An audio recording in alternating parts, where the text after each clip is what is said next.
Bang! What's popping, my people? We back again for another Parlay Madness live stream. You know, I had to do the double guns today. And the reason why I had to do the double guns is because we hit the double parlays. Last week we hit 2 parlays, so that's a double parlay. But the week before, we hit another parlay. So it's double parlay, aka back-to-back weeks. Can we go back-to-back-to-back? I don't know, man. Last week we hit parlay 7 and parlay 3 or something. The week before that, we hit Parlay 7, and this is episode number 7. So I don't believe in too much conspiracies and fate. You know, my co-host believes in that type of stuff a little bit more than me, but I don't know. Maybe it's a good omen for us, boys. So, you know, shout out to everybody in here. I appreciate you. We've been doing well lately. I'm hoping to keep it going. Obviously, this card is not really something to write home about.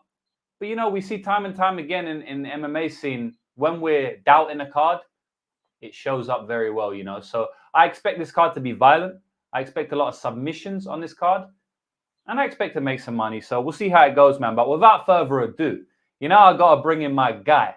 So there's a couple of these shows I've done by myself. But, I mean, there's just too much demand for the guy I'm about to bring in now. So this guy's basically become my co-host now. And all by popular demand and all by natural selection. It's natural. I haven't wanted to bring him on. He hasn't wanted to come on. It's just like we naturally speak and say, hey, do you want to do it together? And it's worked out well, man. So I've got to bring my boy in. I think he's smoking on some type of pack right now, but we're going to bring him in anyway. JB, what's up, bro? Yeah, man. I got that. You already know. The Yair pack, man. It tastes delicious, brother. And I seal it with a little bit of, the haters' tears. You know, there was this one damn dude on the thing, and he's commenting, what are you doing? Why are you breaking it up like that? Hater, you know what? Sit down. You just mad because you bet on Yair. Let's go. Let's go, brother. That's the Yair pack we're smoking right now. The week before, we were smoking that Volk pack. I don't know what pack we're going to be smoking this week, but I'm sure we'll get into it, man. So we're going to get straight into the card. You know, like this show obviously runs for some time because at the end, we do a lot of parlays. So I'm just going to go straight into it. You can already see my screen, boys. But I do want to give a shout out to every MFer in here. Jonathan, there will be blood. Fubu, JB, and JB, that's us. There will be blood. We got a lot of people in here, man. A lot of people in here. 161 people already within the first 5 minutes. Only AI-generated madness, according to the haters. You already know. I'm faking everything these days, boys. I got fake slips, fake Aston Martin, you know what I'm saying? Fake Rolex. Like, it's all fake, boys, but it's cool. Apparently, the fake money's still working, you know? So, yeah, man. Let's get straight into it, boys. Loic Radzhabov versus Sutton El Sawadi, Abdul Karim El Sawadi.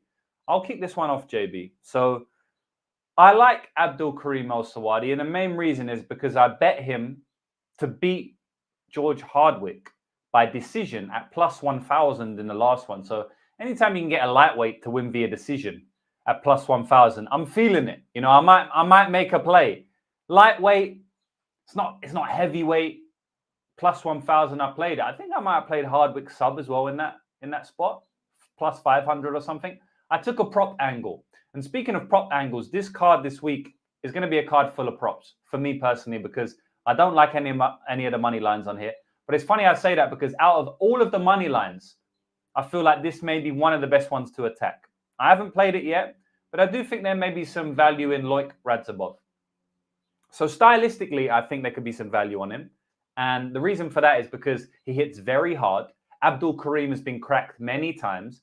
If you go back and do tape study on this guy, he's been flatlined badly more than once on the regional scene against fighters who are not very good.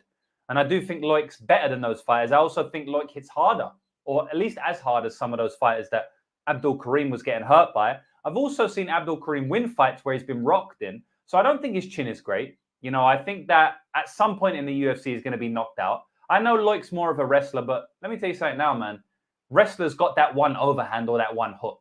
You know that better than me, man, living in America. Like, them athletic motherfuckers who Loic is, very strong, very physical. They got that one nice punch in them. If you duck that punch, you may be able to pepper them with volume, but they got that one nice punch. And I feel like Loic's that kind of guy, man. Obviously, Karim is the much better kickboxer technically, but Loic's got that one power, and I do think that he could crack Karim on the feet here. And then on top of that, I think that he can go wrestle for wrestle with Al-Saadi. So I think that he can get takedowns of his own. You know, Saadi likes to break up the fight in the clinch and get takedowns himself. But I think Loic may be stronger in that. Now, the big thing in this fight is obviously the cardio for Loic, right? Because we've seen time and time again, even back in the PFL days, his cardio fails him. And against someone like Abdul Saadi, his cardio doesn't fail him. I've never really seen him get that tired. I've always see him push a decent pace throughout the whole free round 15-minute fight. So I do think that round 3 could be a bit sketchy, but man, I don't mind Loic as an underdog shot on this card, you know. So I don't necessarily know if I'm going to play it because I think the fight's very close. I think Saadi has cardio advantage. I could see this fight. You know, Dixon's saying it now. I think the fight could be a split decision, one of those type of fights. So do I really want to play a plus 140 on a split decision? I don't know, man. But JB, how do you feel? Yeah, I'm going to go with Al-Saadi here. I think he has the better cardio. And, you know, if a Jew is going with somebody from the pride of Palestine, that's got to be something for sure. So let's just get that straight right away. You know, the thing I'm worried about is his chin, but he has 3 losses. I believe all 3 of them were by finish, all by knockout. You know, I think the knockouts might be juiced in this fight, but at the same time, I think I'm going to have to go with Abdul just due to the cardio, like you said. I think he's the better overall mixed martial artist. And if he could avoid the wrestling, which I think he can here, and avoid the big power shots of Loic Radzhabov, which I think he can here, I think he's going to win the fight. So I'm not sure exactly what the line is now. Not my strongest read. I'm going to keep it short and sweet on this one and go with. Yeah, you know what? See, I think Abdul Karim's going to win, but do I like that line? Maybe not necessarily.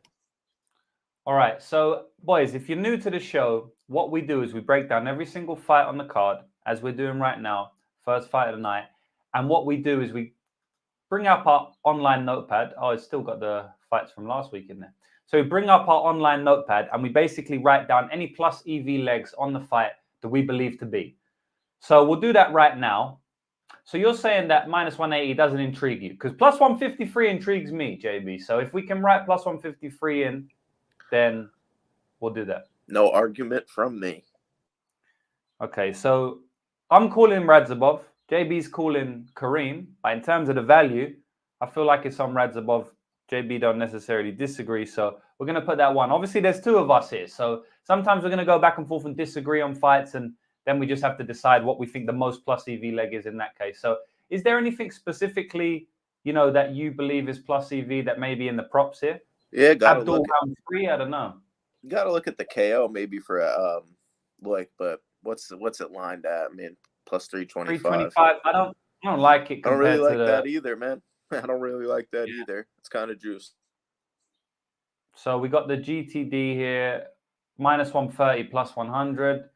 I feel like it's decently accurate. I could see both guys wrestling to a decision. I think it can get sloppy a little bit later. Loic likes to get sloppy, but he's still going to be strong. I mean, I do think there's a cardio advantage for Al-Saadi. What about Al-Saadi round 3, 750? I might add it, but I don't want to go against myself. I'll put it in. Got to leave it in there, just in case. Yeah, because also what we do, boys, we write down all the plus EV legs. And then at the end of the, you know, once we've done all of the breakdowns, we make our parlays. As you can see here, parlay 1, parlay 2. We're not going to use all of these legs, but we may use some of them. So yeah, we're talking about a card with 11 fights, right? I mean, we got to really take what we can get here. Yeah, and let me give a quick shout out to the last. Let's see some of these parlays. Parlay Royval decision and Zellhuber submission. Bro, that could hit. I know, like Zellhuber just wanted to beat the fuck out of him. I feel like it would have been an easier fight if he just took him down. That could have hit, bro. 5-6-3-8. That one, bro. That one far off. I think, yeah, the sub could have been there if he chose that path. Aguilar around 2-3. Guess that didn't look too good in hindsight, but that was a kind of weird one, eh? You know what? That whole card was very, very heavily influenced by elevation. Everyone was speaking about it before, and it really came to fruition. And personally, I feel like no elevation. I don't see why Aguilar couldn't, you know, get him out there in round 2 and round 3. So I don't even think that was a terrible play either, especially what we knew pre-fight. And something else, which was very weird. I don't know if you thought this as well, rewatching the card, but, you know, watching that card, it seemed like everybody that didn't gas out usually gassed out, most people. And then the people that did gas out usually gassed out, but they didn't gas out any more than they usually do. They just gassed out normally. That's how I felt the card went down. It was wild. I agree with you on that sentiment as well. Bro, this one was close, you know. Torres round 1 hit. Quinones money line. I don't want to be reminded of Quinones money line, man. Yeah, this was close. I mean, Dos Santos ITD, I felt like there was, he just didn't fight to the best of his ability, I guess. Bro, if he didn't gas out, that's decent, bro. I reckon that hits. He was hurting him. So he was hurting him bad. Yeah. Bro, this one even that. I mean, Erceg kind of looked not great, I guess. I wanted that to get a takedown. And then obviously this was the special that hit. Shout out to this 6-leg parlay. But anyway, we'll move on. So that's the first fight of the night, boys. Radzhabov and El Saadi. Hope some of you cashed last week. I know you definitely did. Yes, sir. Drop a like on the video too if you did. Drop some comments. Put some money in the comments. Maybe a little Jewish star, something like that. All right, bro. Ludovic Klein versus Cunningham. I'm gonna let you take this one away. It's a little bit of a squash match up here, minus 800 or whatever we got. So what do you reckon? I just don't know if I think Klein is gonna win. I'll just keep it at that. I think he's a minus 900 for a reason. Cunningham coming in on short notice. I think he's only live for a knockout here, in my opinion, and I don't think that's gonna happen. I don't think Loic's going to get out-grappled by him. I like Loic inside the distance here, but it's heavily juiced, and I don't like props on this fight. I don't like it at all. I'm going to pass. Yeah, I feel the same with you, man. Like, you're not going to play minus 900. You probably ain't going to play AJ Cunningham. I mean, I just played Stephen Wynn against him. I don't really think I'm going to go now and play AJ Cunningham against Ludovic Klein. Yeah, okay, the odds are different, but it's not really for me, boys. Now, the only really thing we can target is over or under. I mean, what's Klein inside the distance? It's going to be ridiculous. TKO is minus 325 for inside the distance. Honestly, at that point, I'll probably rather play decision. Let me tell you something now, man. AJ Cunningham is not a weakling. He's got no striking defense. He'll get hit in the head badly. He ain't no cuck. He ain't just going to quit. Let me tell you that now. The Stephen Wynn had to put him out badly for that fight to be stopped. He wobbled him all over the place, finally got a finish. So, if anything, I would lean to that over. But in the same time, I think this is easily one of those fights that can end at any point in the fight. Like, Klein could just head kick him in 1 minute like he did against Shane Young. And I watched that fight the other day, and that was a brutal knockout. So he definitely could do that again. Or he might just fucking wrestle AJ Cunningham like he has done in his last 2 or 3 fights. And it might go into round 2 or something. So this is a fight where, if anything, I would just play some type of over because I feel like you're getting a better price on that. Plus 300. But yeah, man, you're right. I don't like any props here. I think this is going to be an actual pass fight for us, boys. And we don't have many of them. But I can't bring myself to write down Klein minus 900. Can't force it, man. I think it's about accurate. I think Klein is 900 is accurate. So I'm going to write it down for the money line parlay, but maybe we can push it to 91% to convince ourselves we have value, just so we can put it in the money line parlay. I don't know if that's making the money line parlay this week. Bro, the money lines this week, are so fucked up that we're going to have to put some 500s in the money line parlay. Like, we ain't got a choice. Oh, yeah. Of course. All right, so next fight, talk about money line. I mean, this guy's another juice favorite. I mean, that's just the theme of the card. We got Christian Leroy Duncan looking like a UFC rapper on here. And then we got Claudio Ribeiro looking like Predator out of Predator versus Alien. So this is a good fight because both fighters can finish at any moment. Both fighters have got a lot of power. I think Ribeiro has much more power than Duncan, but I do think Duncan has that athletic advantage and that, velocity advantage, so he can spring into his shots quite a bit better than Ribeiro, meaning that he can still knock you out as much as Ribeiro can, because Duncan might hit you with a spinning wheel kick and get you knocked out. Duncan might do a flying knee and get you knocked out. Duncan might elbow you in the clinch and get you knocked out. Whereas Ribeiro if he doesn't knock you out with the fists and he ain't leg kick TKOing you, he ain't really doing much else. So I think they're both dynamic finishes in that sense. And I do think the line's a little bit wide here. I don't really see how you can get to Duncan minus 400 or something. I mean, what is he now? I'll have a look. Minus 305, yeah. So I feel like Ribeiro has some upside in that degree, but there's no way I'm putting my money on Claudio Ribeiro. I mean, the guy completely gasses after round 1, and I do think Duncan's going to get him out of there. I think Duncan's going to get him in round 2 or round 3. So it's a small breakdown for me, but there's not too much to say about this one. Another juice favorite. I'm picking CLD. What do you think, bro? Yeah, I don't want to jinx it, but I said it last week too. And I do think this is one of those situations where Ribeiro is dangerous round 1. Leroy Duncan probably avoids the overhand, gasses him out. Maybe there's some clinching in this fight. The thing with Ribeiro is he overswings so much sometimes that he winds up in the clinch just naturally. And the thing is with Christian Leroy Duncan is these guys want to grab him because, at range, that's not a good look for Claudio Ribeiro. I think he's going to be getting pieced up with the kicks. We saw Kopylov hit that head kick knockout once he found the range. It was in round 2 as well. I think Christian Leroy Duncan gets him out of here before round 3. I really don't like anything I see out of Claudio Ribeiro. I actually really like the inside the distance here as well. Just in case it does come in round 1, maybe we could do. But I think the range management's going to be there. I give Claudio Ribeiro like a 25% chance to win this fight by knockout in the first 7 minutes. And that's about where the line is. Maybe a little bit off, but I like Duncan here. I think he does it in round 2 probably as well. And I think he could even get a submission. Call me crazy or not, but the line's gone down quite a bit. Plus 750. I'm not sure I like that, but at plus 1,000, I did like it. Due to the fact of the matter is he's a minus 160 to win inside the distance. You're giving me plus 1,000. He's gotten rear naked chokes in the past. I think Ribeiro's super sloppy, and if he gasses, we've seen him shoot in takedowns, be out grappled pre-UFC as well.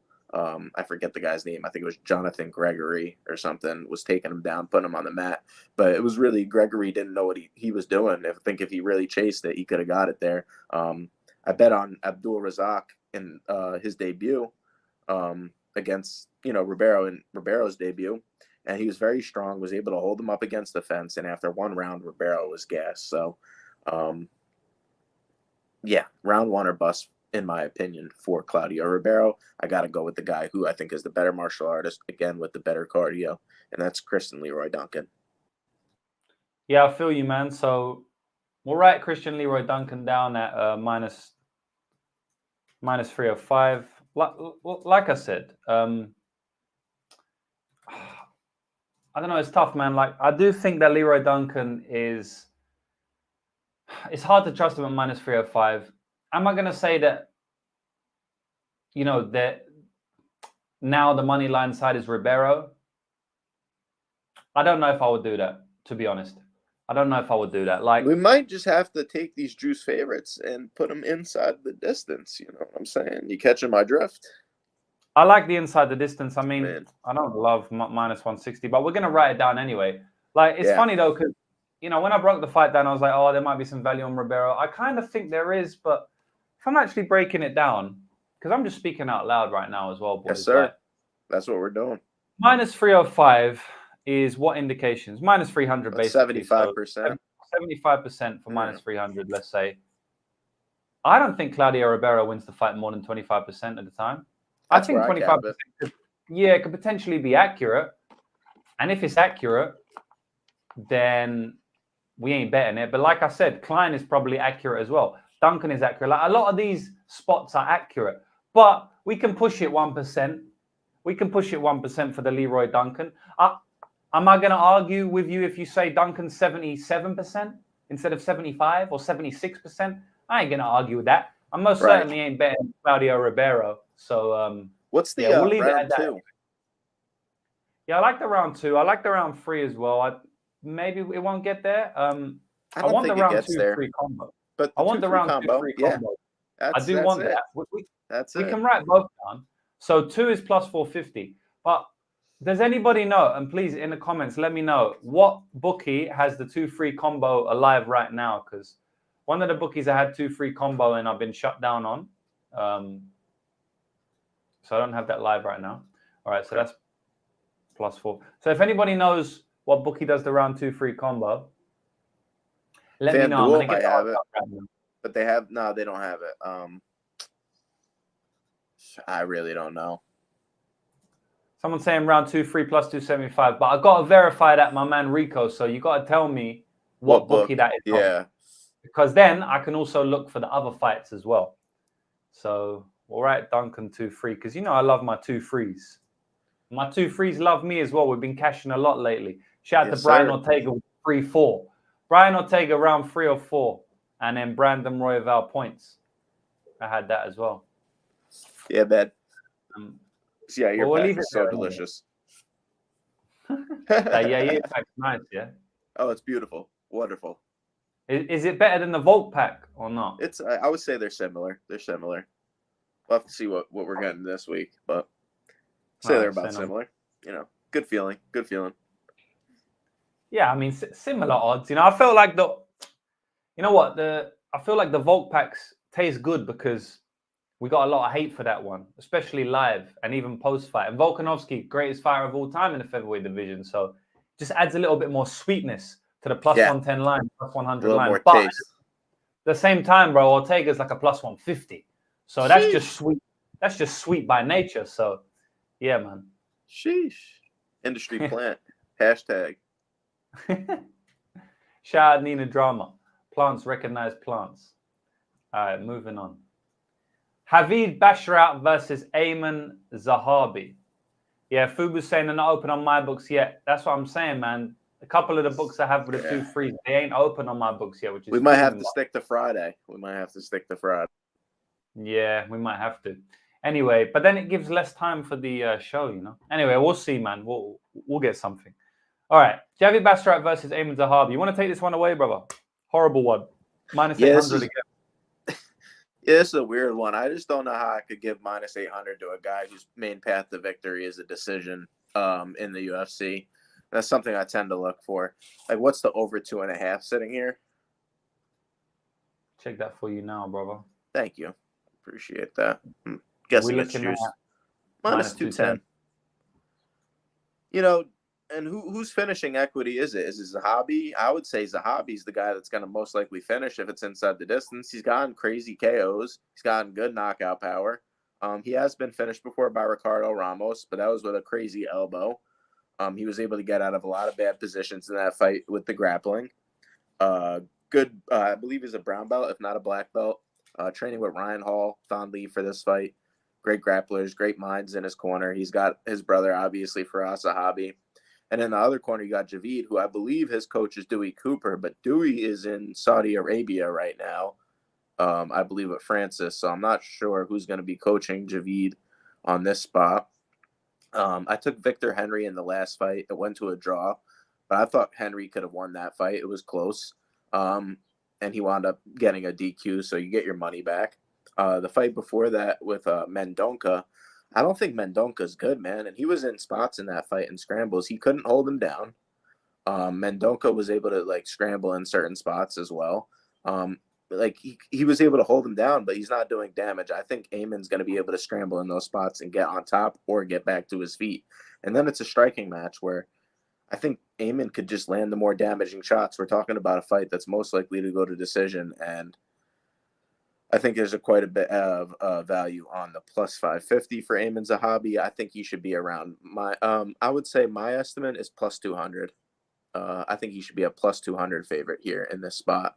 And he's getting a plus 550. So I think there's quite a bit of value there. If you ask me, obviously he's an underdog. He's not supposed to win the fight for a reason. Javid's technical. He's got great kicks. I believe his top half guard's pretty good. But I don't think his grappling is amazing, and I think he's not going to be able to hold Ayman Zahabi down. So if it's not that fight, it's going to be a striking matchup. And I think Ayman Zahabi has equity there to win a decision or via knockout. Javid, I will say, has a nice front headlock series. He can wrap up chokes, but we haven't seen it at the UFC level. Like, who have we seen it against? Are we still there? Yeah.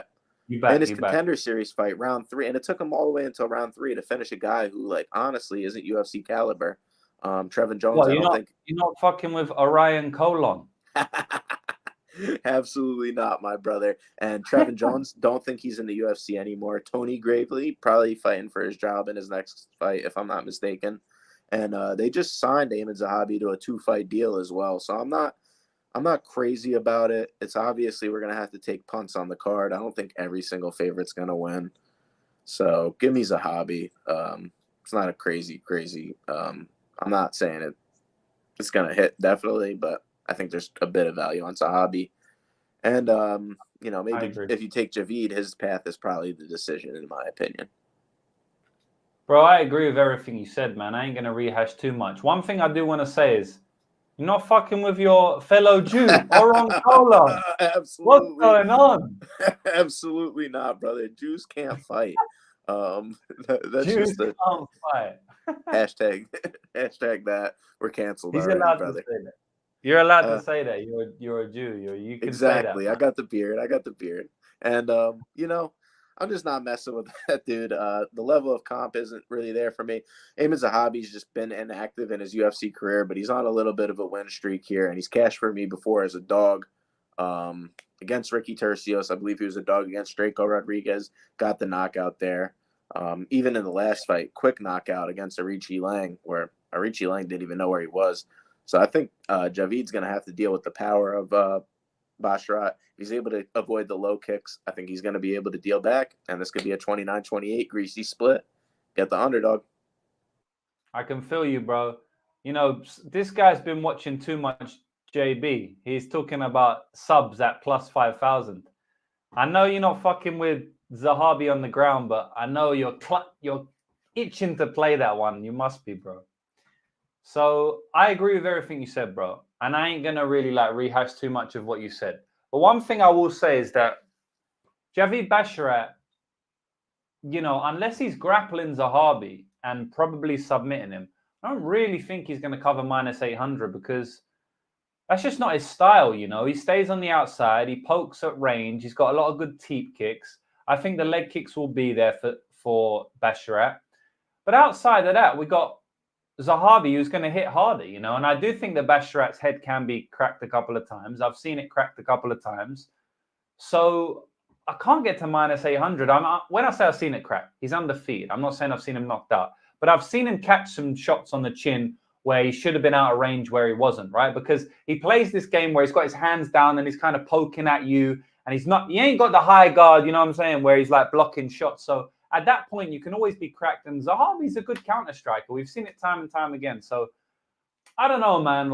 I definitely think Basharat's going to win the fight. I think he'll probably grapple a couple of times. I think he'll get a takedown at the end of the round to win the round in an otherwise 50-50 round. And it's going to be really annoying because the minus 800 wins the fight in that regard. But yeah, I'm going to go with Basharat. I mean, I ain't saying too much crazy things there, but I will say that there is some value on Zahabi. And since we both believe that's the case, we'll definitely write him down. Maybe he won't enter the money line parlay because I don't know, man. That's a whole parlay. But we don't even need to fucking money line parlay this guy. We can put him with some minus 200 and still have a massive parlay. So we'll see how we go. But is there any props on this fight before we move on that you are targeting? I would think Javid decision, but man, I like the over here. I do think it hits over, but there's a gut feeling in my heart that I really think Zahabi knocks this guy out. I think Zahabi knocks this guy out tomorrow, but that's just my gut feeling. I don't know if there's value on the knockout prop, and most likely it's going over 2.5. I'll write it down. Anyway, like we say, boys, we write these things down, but we don't have to add them to our parlay at the end. We're just writing down legs that we think we potentially may like. So at minus 210, was it? Yeah, it was minus 210. I feel like that's one that won't get put in, but I mean, who knows at the end of the day? We'll see what the magic is saying at the end of the podcast when we let it flow. So the next fight is Vinicius Oliveira versus Bernardo Sopage. So to be honest, this was a late addition to the fight card. I haven't looked into it too much. I have watched a couple of Sopage's fights. He looked good in his last fight. He just KO'd that dude with a left hand, basically. I mean, the guy just went into defensive mode. He got on top of him. He grappled him, and he just pounded him out. And it was one of the first times where I've seen someone tap out from punches on their own head. I don't know if you managed to see that fight. It's the last one. Yeah, he's just tapping on his own head. And then it gets recorded as a submission via tap out, or submission to punches. So I know Sopaj is a bit of a madman, but guess who else is a madman? Vinicius Oliveira, Loke Dog, yeah? They call him Loke Dog. The guy is a bit of a madman.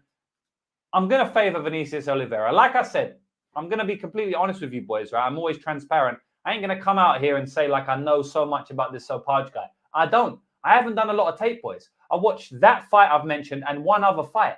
And I haven't seen his loss, so I don't know how he loses. So I ain't going to talk too much about this. But from what I have seen and from what I know about the meta perspective of Vinicius having a full camp, Sopaj coming in on short notice, I don't think it's an easy fight to take against someone like Oliveira. And from what I've seen, anyone can get knocked out.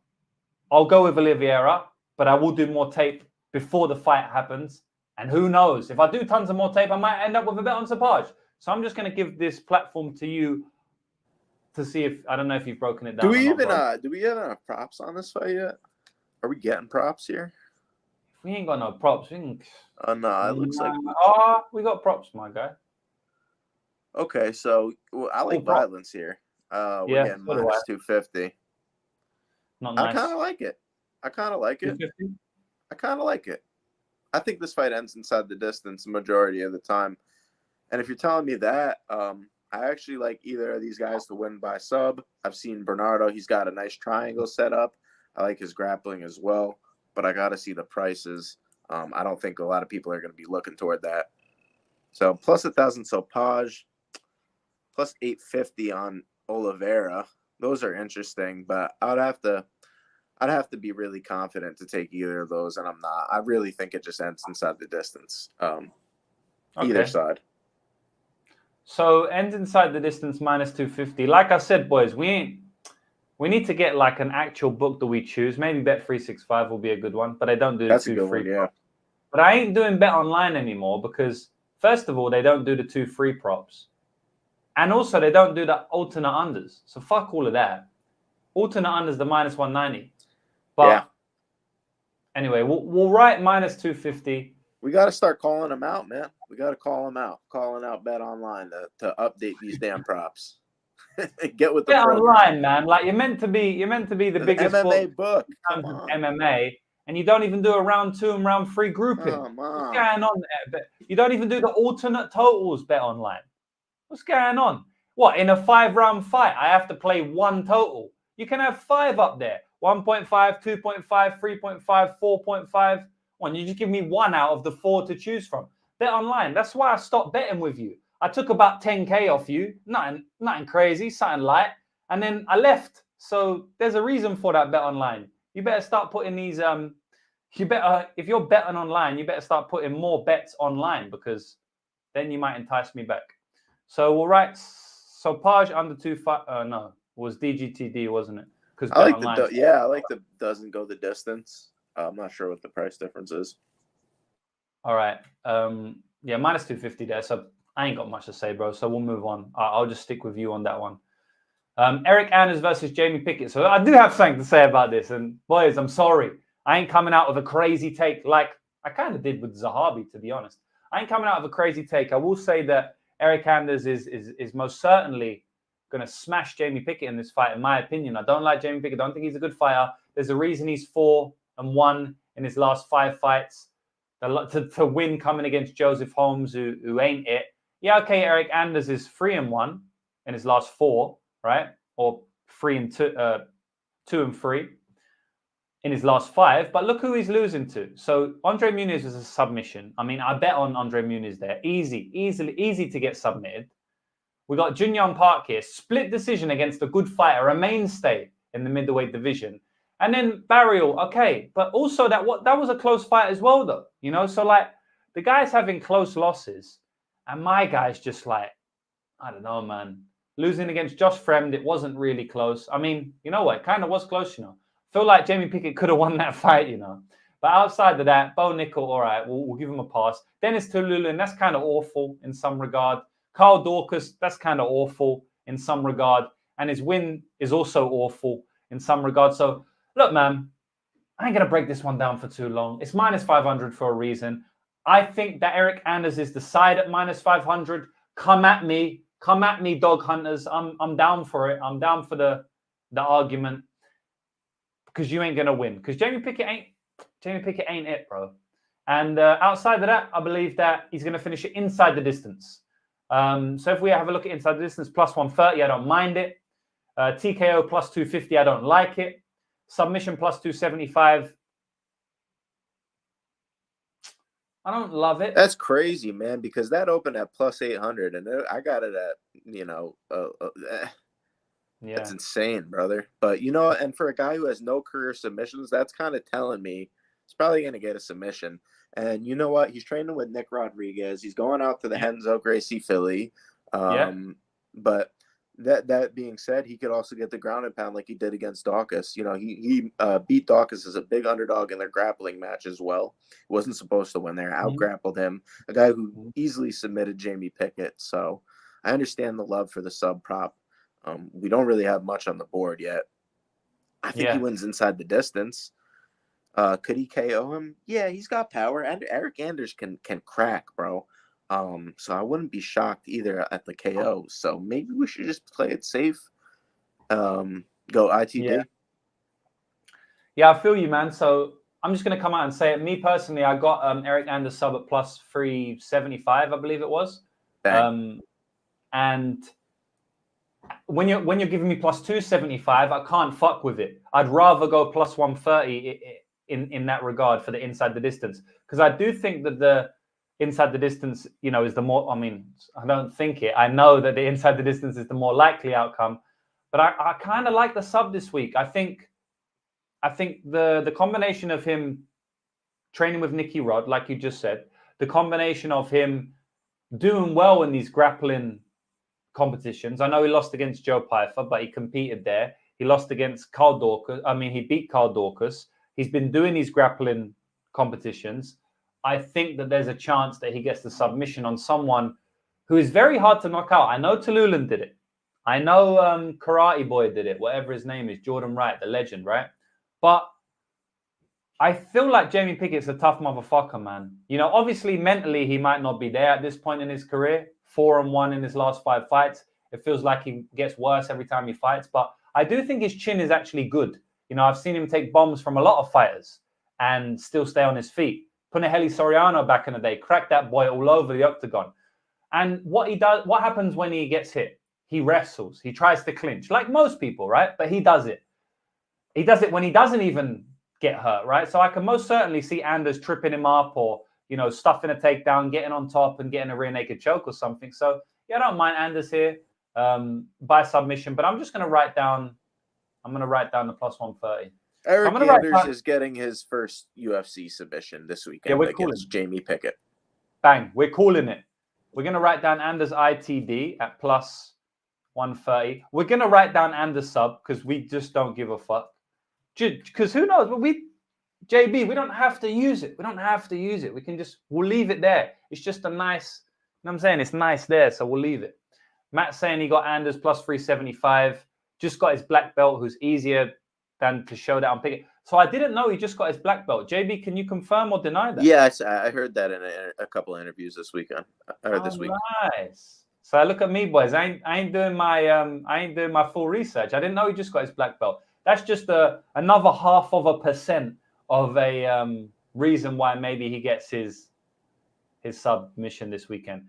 Lucrative, you're the best because you're not afraid to call a big favorite the side. Yeah, unlike somebody shot. It is true, man. I see a lot of people very scared to say that a -500 is value. And I think that's why a lot of people don't make a lot of money, because you see a lot of people in the game, they bet on all favorites, all parlays, or they bet on all underdogs for the most part, right? Or nothing over -200. But the thing is, there's value on every single line in the game. There may be value on Ludovic Klein at -900. If you tell me that Klein wins that fight 91% of the time, I ain't going to argue with you, right? I ain't going to say that you're wrong in that, which means there's 1% value on him, right? So I don't mind calling a big underdog the side, of course. A big favorite the side. A big favorite is the big favorite for a reason, and a lot of times they cover their line, just like Daniel Zellhuber and just like Yasmin Yaregi, which everyone said was the absolute insanity, Yasmin Yaregi to be -600. but I think she wins the fight close to 90% of the time. I don't really think Sam Hughes that wins that fight much more than 10%. I mean, 10% is still like, that's still a decent amount of time, right? Still 1 every 10 times. That's still more than 1 in 11 times that they fight, right? So anyway, that was a little spiel on that, but I do believe that big favorites cover their line fairly often in MMA. Speaking of a big favorite that maybe I didn't think would be a big favorite in this fight is Steve Erceg against Matt Schnell. So Steve Erceg is a massive, massive favorite. And I'm not saying that I disagree with it, but what I am saying is I wouldn't have expected him to be minus 350 or whatever he is over a mainstay in a flyweight division, mainstay top 15 guy like Matt Schnell. Now, my breakdown on the fight is that Steve Erceg is going to finish Matt Schnell. I think Matt Schnell's durability is gone. I think it never really was there, to be honest. And at this stage in his career, he's getting on, mate. He's 34 years old. And he's not 34 years old at heavyweight. He's 34 years old at flyweight. So I think that, coupled with the durability, coupled with the losses as of late, I mean, even in the fight he won, his last fight he won against Sumudaji, the guy got knocked up and down all over the octagon. On another day, Sumudaji gets a knockout in that fight, and then he's on 3 losses, all inside the distance. So, I mean, like, I think it's going to come again, boys, to be honest. I think Astro Boy is going to knock him out here. Actually, no, I don't. I think Astro Boy is going to get a submission here. I think Astro Boy is going to knock him down, take his back, and sub him. So that's my prediction for Steve Erceg versus Matt Schnell. So we'll see how it plays out. JB, what do you think, brother? Yep, exactly what's going to happen here. That's usually how Erceg gets it done. You go all the way back to his first fight where he wraps up that guillotine. I forget the guy's name. I think it was Ryan Robertson. That was a good setup there. I think Erceg has proven himself at the UFC level so far. He didn't finish Dvorak. He didn't finish his first opponent either. Not remembering the name. Can you remind me? His UFC debut. David Dvorak. Okay, then he fought last time out. Alessandro Costa. Right, Costa. I thought he could have finished Costa. He showed some good striking there as well. Much improved. I think he's the younger fighter. And here's the thing, guys. Danger Schnell is, like you said, 34 years old at flyweight. I just don't think his body's able to hold up as it used to anymore. And if I'm not mistaken, I think he might have missed weight in his last performance as well. I could be wrong there. Who did? Matt Schnell? Matt Schnell, yeah. Against Mateus Nicolau. He might have. He might have. You can check. You'll be able to see it quite quickly. No. No weight miss. Okay, so he's been able to make the weight good, but he got knocked out pretty bad in that fight. Took some bad damage. So I think the best play on this fight's Erceg inside the distance. Max confidence. Skill for skill, like back a few fights ago, maybe before he's taken all of this damage before he's 34 years old. I don't think he's in, I think he's getting a check and he's out after this fight. That's it. Yeah, I feel you, man. I just want to answer this question. Abdi's saying, have you thought of doing a 25 weekly subscription model, 50 monthly? Feel like you could triple your customer invest. See, I don't do weekly. And the reason I don't do weekly is very simple. The reason I don't do weekly is because it promotes a short-term mindset in gambling. And I'm always about long-term mindset in gambling because anything can happen week to week. So if you join me on 1 week and you win so much money, you might have false pretenses going forward. Whereas at least if you're with me for a month, you can kind of understand a little bit more about how I gamble. You can kind of understand a little bit more about how much money you could project to make. Obviously, a month is still fucking short term, but I can't do it 6 monthly and 1 yearly because no one would sign up, because people want to do month to month. And I understand that as well. I will say, though, if you go to betmma.tips/lucrativemma, you can do weekly packages. You can just buy packages for 1 week because that's how BetMMA is set up. That's not my decision. That's how BetMMA is set up. So shout out to BetMMA. And look, man, I'm not saying I'll never do it in the future. Maybe one day I'll do it. I already do it on BetMMA. So if I do, maybe I could just do it on my website. But I just wanted to answer that question because a few people might be wondering the same thing. But yeah, man, I agree with everything you said, to be honest, bro. So tell me some props that you like, or even the money. I mean, for the money line, it's we gotta take Erceg, man. We just gotta take Erceg. Hold your nose. Go with Erceg. He's probably gonna win this fight. I get the lines balloon. I'm just. All right. I don't know. I can't. I don't think I. The thing is, I ain't betting on Schnell. I know that for a fact. And this is something that people have to understand, boys. Just because you see potential, and I'm not saying I see potential value in Schnell. I haven't actually sat down and thought about it too hard recently, at least not on this stream. I'll have to fucking think about it, right? Is there value on Matt Schnell at plus 300? Does he win more than 25% of the time? To be honest, I don't really know, mate. But I'll write it down now. But something I want to say is just because there's potential value on something, you don't have to bet it, boys, right? Don't fall into the value trap. The value trap is when you think there's 1% of value on something, so now you're risking 3 units on it. Like, don't do that, boys, because MMA is fucking hard to break down. And just because you think there's 1% of value on it, you have to almost even give a couple percent buffer either side. You might be wrong, right? And also, there's different levels of confidence in certain fights, right? So I cap every single fight, and I don't know if you do this, JB, as well. I mean, I'm sure you do, right? You know what you're talking about, so I'm sure you do. But what I'll do is I'll cap every fight, and I'll give a percentage, kind of. I'll give like a roundabout percentage. But there's some fights, kind of like this Erceg fight. I don't really have a cap for it. I don't know. I'm not going to sit here and say Erceg should be minus 375. Like, I don't really give a shit, right? I think that he wins about 70 to 80%, somewhere in that range. But I don't really have a strong read on the money line. So I ain't really going to waste my time making a specific percentile on how much he's going to win, like you get told to do in the Sports Betting Handbook 101, because I'd rather look at other angles to attack the fight. Maybe I look at a prop, which I already have locked in a prop for this one. So I don't know whether you do the same, bro. Like, do you always, this is a good question for anyone else listening as well, like, do you always cap a specific percentage to every single outcome, or is it sometimes you're just not confident in your read, so you can't really cap it? I think it's dependent on the fight. I think you should try and make a percentage, especially if you're getting, early lines as well. But yeah, I always try and think before the fight what the percentage is. Absolutely. Like I said, I think Zahabi should be X amount. I think Anders should be probably this amount. And then I'll go to, Action Network. I'll look in, type in the percentage, because I'm not great at math, so I got to actually type in the number to know what the percentage is. Yeah, absolutely. Yeah, so that's what I do as well. But like, there's certain fights that I just don't know. I just don't know, bro. I don't know the percentage of this. Why am I gonna force myself to randomly pick a percentage because I've been told I have to do it? I don't know. I don't give a shit either. The thing about Bet Online, right? We're using Bet Online tonight, or any other bookmaker, and this is something that is spoken about fairly often, and there's a reason for it. The thing about these betting websites is that they have to make a line. They have to. They got no choice, because if they don't make a line, another bookie will, and everyone's going to go to that bookie, right? And they want money. So they have to make a line. But as sports bettors, we don't have to make a line. So absolutely, you should try to make a line, but don't force yourself to make these random lines up just because you've been told you have to. Because I'll tell you what happens when you do that.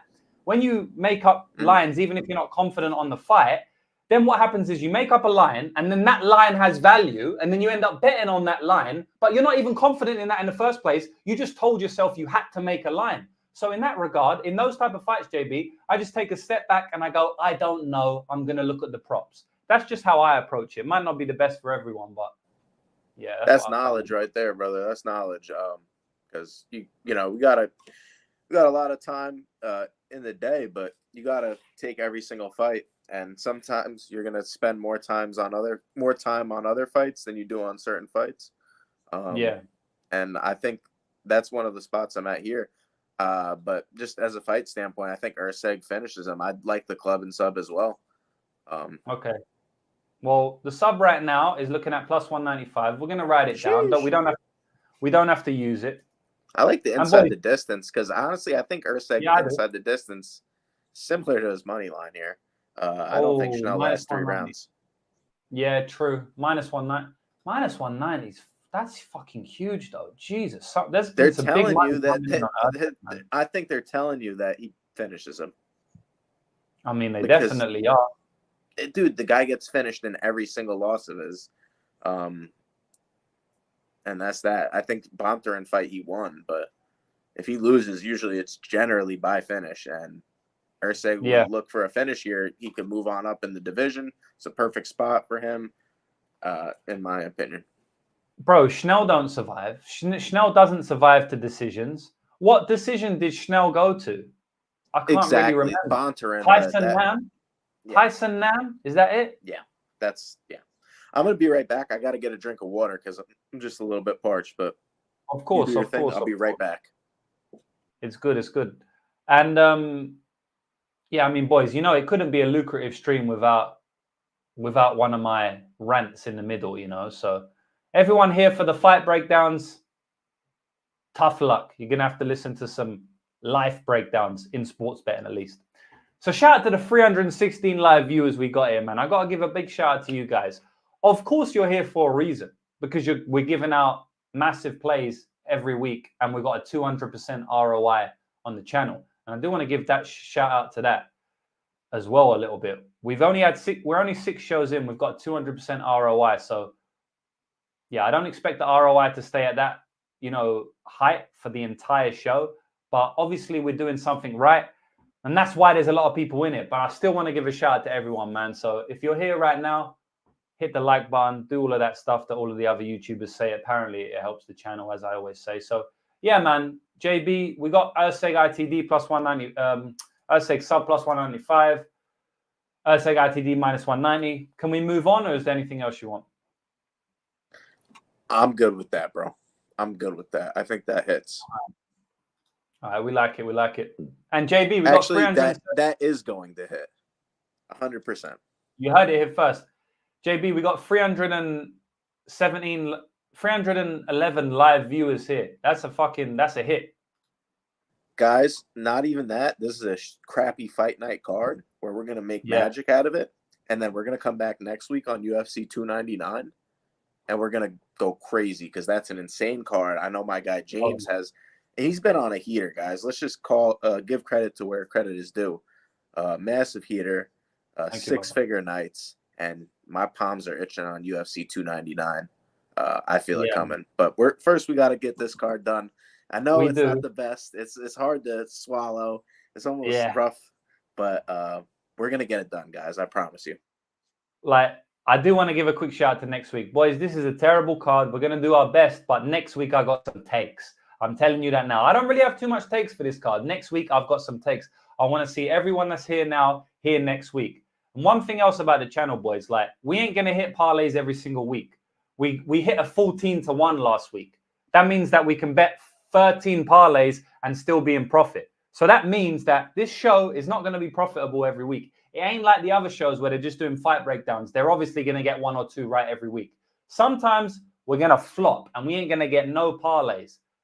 So if we don't get any parlays this week, I'm just telling you now, don't miss out next week because we're going to cook up some nutty shit next week, man. But as JB said, we got to finish this week first. So let me speak about someone who has the skill set to be on next week's card. My man, Nurmagomedov. This guy is a beast, and that is a handful of a second name, even though I've been saying it for 8 years. Because these guys just run in the UFC. I mean, Khabib was running it. Now we got Umar there. We got Usman over in Bellator/PFL doing his thing. I'd like to see him actually fight some of the PFL guys. I don't really know who PFL have in that weight class. I'll have to think, but usually the higher weight classes. Anyway, the Nurmagomedovs are beasts of the game. We know that, right? They are MMA savants. They grew up doing it. And Umar is the smallest of the lot. And honestly, man, this guy might be the most well-rounded of the lot. Umar is a beast. I said he could beat Peter Yan in 2021. Everyone said I was crazy. Everyone said that new word, I'm glazing. My man Fubu called it out a bit earlier. You can't big someone up without being called glazing or something like, come on, man, let's not act like children here, yeah? At the end of the day, certain people do certain things well, and we can prop them up without being called a kiss ass or glaze or whatnot.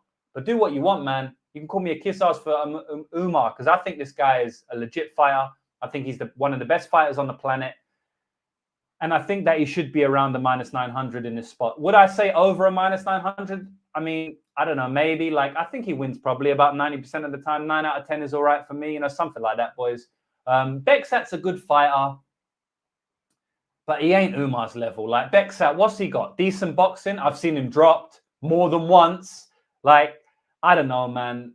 I think Umar's going to run through him, to be honest. I don't think he's going to finish him in round 1. To be honest, I think this fight's going to be competitive for a period of time, whether that be 3-4 minutes, whether that be 1 round, whether that be 7.5 minutes. I do think that Bekzat will actually compete. But part of the reason is because Umar downloads data. Umar is kind of Peter Yan. He doesn't just go out there and instantly, he's not a Khabib. He ain't his cousin. He don't run straight to the fence and take you down. He downloads data. He dances on the outside. He kind of downloads your movement patterns. And in that downloading period, you can win a round against him. We've seen it before where fighters, they look good against him. Morozov looked decent in round 1, right? He didn't look too bad. And that's not necessarily because Umar is bad. It's just because, as I said, he downloads data. And I do think Bekzat, in that downloaded data period, can land a couple of shots. He can look good. He moves well. He passes the eye test to some degree. But I think at some point, man, Umar's going to maybe kick him in the head or kick him in the legs too much. And then he's going to be able to clinch with him. I think he's going to be way stronger. I think he's going to take him down. I think he can take his back. And I think he's going to strangle him. And I think Bekzat's going to tap. And I think he's going to get submitted for the second time in his career. And that's my prediction for the fight, man. What do you think, JB? I think the sub, it makes the most sense because I think Bekzat's probably going to give up his back here. But I could see a situation where Umar kind of flattens him out. He could get the wrist ride even as well and throws the ground and pound. And that's the only worry I would have there. But I do think he gets the finish inside the distance. And let's be honest, I just don't like what I see from Bekzat on the mat.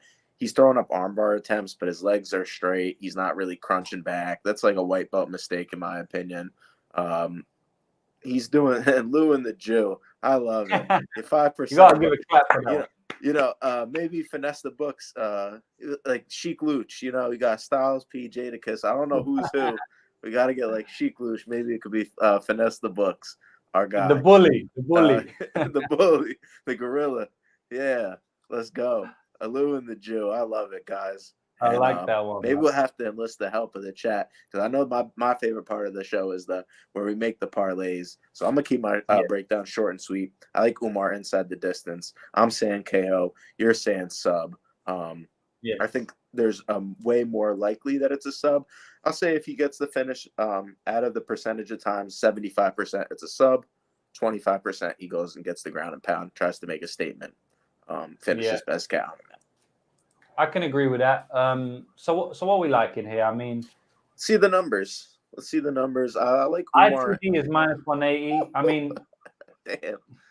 Oh man. I definitely like sub. I like 2-3. Umar 2-3. Sub is -145. That changed. Or you think he could finish him early, James?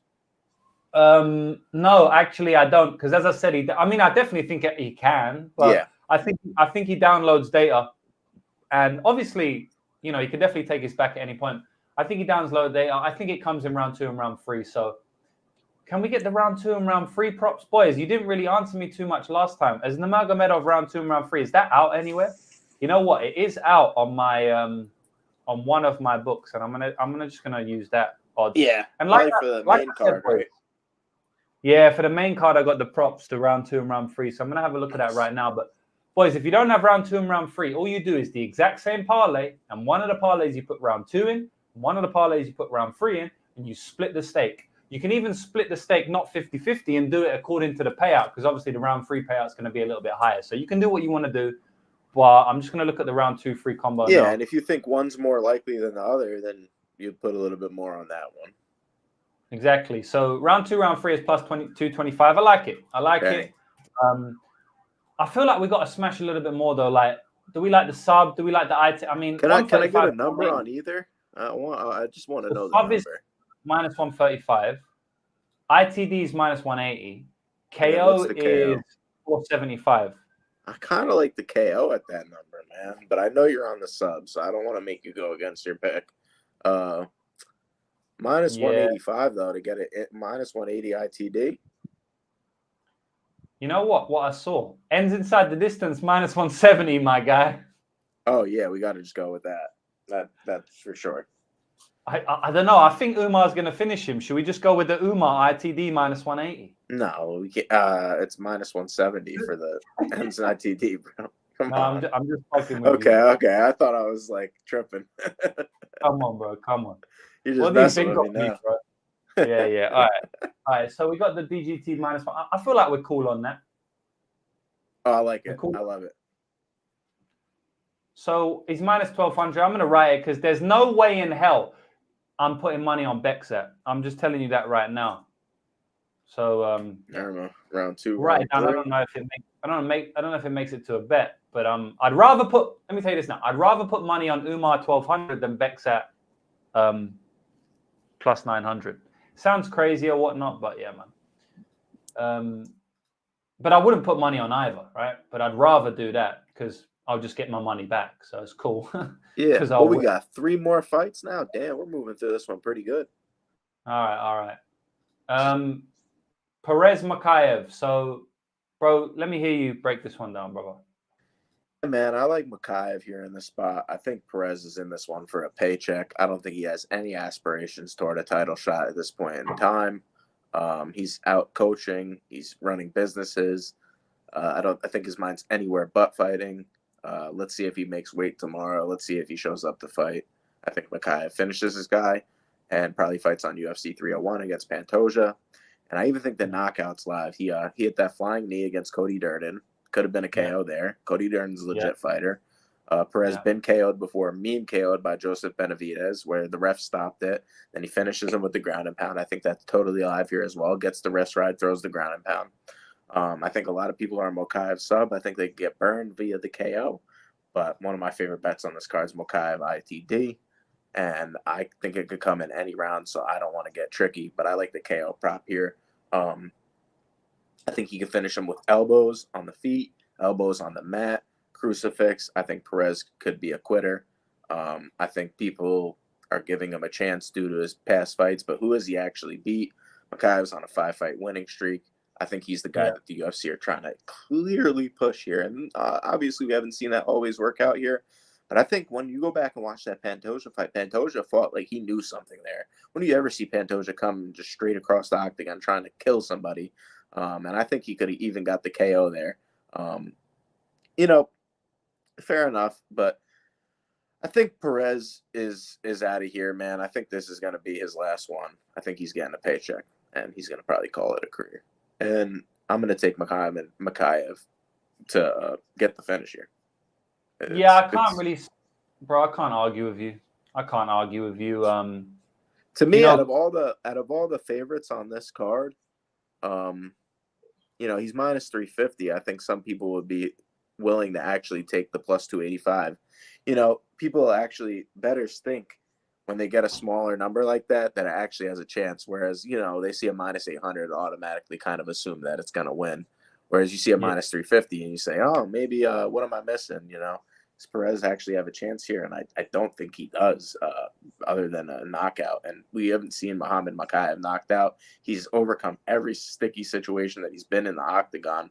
And I don't expect Perez to present anything different here that he can't handle. To be honest, I feel like Muhammad Mokaev probably wins just as much as Javid Basharat, but it's minus 300 to minus 900. Decent size difference there. So you're right about the big favorites not always winning versus some of the smaller favorites at 300 and stuff like that. But yeah, man, I'm just going to echo what you say, to be honest. I think that Muhammad Mokaev is going to win the fight. I don't really think Alex Perez wants to be in there. The guy struggles to make weight. Even when he does turn up, he struggles to make weight. He was meant to fight someone and he missed weight and the fight got called off. I can't remember who it was. Manel Cop. And you know what? The UFC definitely doesn't like that. I'll tell you that for a fact. Yeah, and I just don't think Alex Perez is all there mentally anymore. I believe he's checked out of the game. Anytime he fights anyone decent, he gets finished. He not only gets beat, but he gets finished. Just look at his record. Let's go and look at his record, guys. I mean, who has he beat? Who has this guy beat? Jussier Formiga. That's his best win.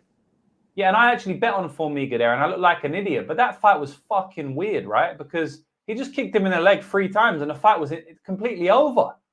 What would have happened if the fight went 3 rounds? I don't know. This guy hasn't beat anyone, man. So he gets inside the distance against Pantoja. Look at all these cancelled bouts. That KO loss to Joseph Benavidez is just sticking out like a sore thumb to me. Old school. Kicked in the head, bro. Perez medical issues on fight night Aye. in his last fight. Like Kai Kara France, okay, France pulled out of that one. Amir Albazi, Perez withdrew from that one. And then the time before that, a few months before that, he gets finished instantly by Pantoja. Askarov won, Askarov pulled out, so it's what it is. The match Schnell, this was the one. He missed weight, 128 pounds, fat motherfucker. And then the fight got cancelled because of that. Obviously, Matt Schnell didn't want to fight him. The time before that, Schnell pulled out.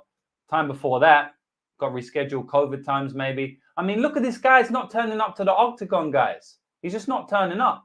And another time he was meant to fight Matt Schnell, he pulled out. So, and then the other fight, I mean, come on, boys. Like, the guy's getting choked out. Does it mean it's impossible to win the fight? No, I'm just trying to tell you that, like, he ain't fully all there in on MMA because he's pulling out multiple times. When he's not pulling out, he's missing weight, right?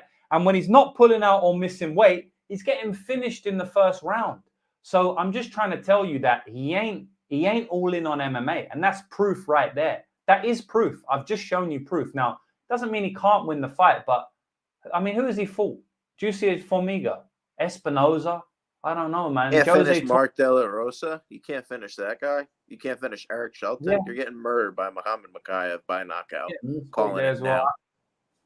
JB's calling the knockout. I'm feeling the sub, but JB's going crazy. He's calling the knockout. I'm telling you, I think he wants a knockout. I think he wants to make a statement, and I think he's going to call out Pantoja after a big win. Sure, could it be a sub? Yeah, but there's no way I'm taking the sub. What's the sub line? Was it minus 130 and then the ITD's minus? Yeah, I'm taking the ITD all day. Minus what? I feel you, bro. Crazy. I feel you, bro. So let's have a look at let's have a look at some of these things, and we'll get to the parlay soon. So this guy gives up subs left and right. He's giving out subs like it's a coupon code at Quiznos, my guy. But this is not the the thing is man's giving out subs like he works in Subway. Yeah, man, I got 1,100 on the KO, and it's plus 800 now. It took some action. Mokaev ITD minus 145, Mokaev sub minus 120. We're taking the ITD, and we're throwing the KO on there because I need a big prop. I'm going to have to take this instead. Yep. Ends ITD. Ends ITD. Cool. That's perfect. Mock ends ITD at minus 155. We also like... I mean, I hate going against each other. I need it for my. I think I need it for my. I might need it for my JB special. But we're not. You might need that. Maybe. You might need that for your JB special. I mean, that's your. I ain't even got a JB special, but that's your thing. You know what I'm saying? Like, you got one of those. So whatever you want to do for that one, that's just you, bro. I just kick back and I'm like, all right. But submission minus 120. Honestly, at minus -155 is probably better at this point. I mean, way better. I'm just going to leave it. ITD -155, mock KO plus 800. We'll move on. We'll write the money line as well. Mock money line. Shout out Mock. Representing England. Representing England. I don't know how that guy represents England. Mohamed Mokaev, bro. He lives in Manchester. The British Dag, brother. The British Dag. Yeah, man. Is his dad British? Yeah, he lives in Manchester, I think. Dude, that guy's got like 3 different aliases. He's like me. All right, yeah, he's like you, bro. All right, Mohamed Mokaev minus 350. All right, moving on. We'll get through these last 2 real quick so we can get up to the parlays and keep the show a little bit light. So Petrino, Tyson, Pedro. So, boys, as I said, I'm going to keep it short. I could break this fight down a lot, but Pedro basically has 1 round of gas and then he gasses out. Petrino gasses out, but he fights through it much better than Tyson Pedro. I have some inside information on this fight that leads me to believe Vitor Petrino is going to win the fight. I'm just going to say it like that. I'm not going to say the exact information as I have, of course not, but I think Vitor Petrino is going to win the fight, bro. So, what do you think? Yeah, well, if that's the case, what's the method? Tell me, man. And I think you know what? You nailed it on the head. I think ITD. Okay, fair enough. We can't choose a way. I like, he trains with Fabricio Camose. I think that's a great BJJ instructor. He showed the arm triangle in one of his fights. I got to say Pedro's live for a round 1 KO here. Do we have to necessarily put it in? No. But maybe we go with the under 1.5, under 2.5. Fight doesn't go the distance. I like violence here either way. and I think Petrino Yeah. wins inside the distance. I personally played the submission. I don't know what the line is now. I got like plus 375, I think. That's nice, bro. We could be talking about a way different number at this point. And 250, big difference. they're squeezing us, brother. But a guy who got Kimura, straight arm lock is like a low level move. You know, I understand it's heavyweight and a heavyweight grabs your arm, but you could bend it this way. You could go through the motions. You know, you could wiggle out, find a way. Yeah. And this guy got tapped by a straight arm lock by Oven St. Preux. I think if this guy, Petrino, gets the half guard, any dominant top position mount, even side control, he could get the finish here. And I think that's probably how this ends. Plus 250, kind of squeezing me. So I'll go with the minus 140 because he could easily chin Tyson Pedro here. We've seen that as a loss as well. You know, Pedro's been KO'd before. Like you said, the gas tank ain't quite there. But I think Pedro is live for a round 1 knockout. But now you're telling me some secret agent stuff, and I gotta just trust you, James. I gotta just trust you. You know, my name is James, and we know that other James have inside info. So I mean, I can't say too much, but like Blumforce was saying, some word on the NZ streets out of CKB. Yeah. So if you didn't know, I live in Auckland, which is the birthplace or the hometown of City Kickboxing, which is where Tyson Pedro trains. I think he's Australian, but he does train there. So I ain't going to go into it too much, boys, but it is what it is. I will say that I don't have inside info that the guy is going to throw the fight, right? Of course not. So he can still win the fight. Pedro is dangerous in round 1, but I'm telling you what I'm telling you. So it is what it is. So yeah, man, I think we've written down the money line there and the ITD. Money line is minus 300. Is it? Minus 300. With the info that you have, would he murder him in like a round, or could it be a prolonged beating? No, not really. Not necessarily. No. Okay. Cool. I don't have that. No, I don't have that type of info. Making sure. Yeah. Look, everyone's all like thinking. He has AIDS, bro. You can guess. You Pedro can guess if you want, but obviously I can't say that. Jacob's saying you're the man. Anyone ever tell you like, yeah, bro, every single person ever. Condit and Ashmos. I don't think I look like Condit. Someone said earlier you look like Tanner Boza. I kind of had to laugh at that one, bro. I got that a few times before. It's probably one guy. He literally follows me around every page and calls me Tanner Boza, I'm pretty sure. That's kind of funny, man. All right, bro. I'll let you take this one away, bro. Main event of the night, Jairzinho versus Shamil. What are you saying? Yeah, anything past round 3, and I think it's Jairzinho's fight, but I think Gaziev gets the takedown. I think he finishes, and I think he makes a statement via ground and pound. Sub could be there as well. Arm triangle. Jairzinho really doesn't do much, but, you know, he could be a guy that necessarily just kind of shells up, doesn't give up the sub. We've seen him flattened out by Jonathan Almeida as well. I personally think Shamil could get the KO here. I think they're trying to give him a push from what I think. And the later this fight goes, I do favor Jairzinho, so I will look for a live bet. But I think it's Gaziev round 1, round 2. I said round 2, so it was always round 2. I think he finishes Biggie Boy by ground and pound. Way better top control. And if he's able to get the wrestling going, it's going to be a problem for Jairzinho. We've seen him taken down time and time again. Alistair didn't do the job to finish. I think Gaziev's going to be a little bit more urgent, try and get the job done, get to these mount positions, get to these dominant spots where he could land damage, possibly get the sub, but I think it's the KO. And we got to choose these methods, man. Money line's pretty good here, though, at the minus 155 as well. So that is a thing, but I do think his main path is round 1, round 2 in a 5-round fight. Yeah, I feel you, man. We've seen Biggie Boy later in the fight, get the knockouts before. And that's the reason I say that is we've seen the cardio there. It's proven. So that's the last point I wanted to make and why I'm saying that.